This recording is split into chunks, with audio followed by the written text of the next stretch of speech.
সারা দেশে অনুষ্ঠিত হচ্ছে ভিটামিন এ প্লাস ক্যাম্পেইন। আজ ৬ মাস থেকে ৫ বছর বয়সী সোয়া ২ কোটি শিশুকে ভিটামিন এ প্লাস ক্যাপসুল খাওয়ানো হচ্ছে। তবে অসুস্থ শিশুদের এই ক্যাপসুল খাওয়ানো যাবে না। রবিবার বরিশালে ৩,৬৯,৫৯০ শিশুর লক্ষ্যমাত্রা নিয়ে জেলার ১০ উপজেলায় ভিটামিন এ ক্যাপসুল খাওয়ানো হচ্ছে। ১,৪৭,৯৩০ শিশুকে ভিটামিন এ ক্যাপসুল খাওয়ানোর লক্ষ্যে চুয়াডাঙ্গায় ভিটামিন এ প্লাস ক্যাম্পেইনের উদ্বোধন করা হয়েছে। খুলনায় নগরীর ৩১টি ওয়ার্ডকে ৪টি জোনে বিভক্ত করে মোট ৬৩০টি কেন্দ্রে শিশুদের ভিটামিন এ প্লাস ক্যাপসুল খাওয়ানো হচ্ছে।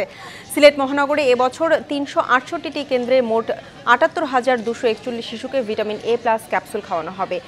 এছাড়া বরিশাল, গাইবান্ধা, ঝিনাইদহ, রাঙামাটি সহ সারা দেশে খাওয়ানো হচ্ছে ভিটামিন এ প্লাস ক্যাপসুল। ক্যাম্পেইনে ৬ মাস থেকে ১১ মাস বয়সী শিশুদের একটি করে নীল রঙের ভিটামিন এ ক্যাপসুল খাওয়ানো হচ্ছে, আর ১২ মাস থেকে ৫৯ মাস বয়সী শিশুদের একটি করে লাল রঙের ক্যাপসুল খাওয়ানো হচ্ছে। উৎসবে খুশি হবে নগদে বেশি, কারণ ঘন্টায় ঘন্টায় আছে গিফট জেতার সুযোগ।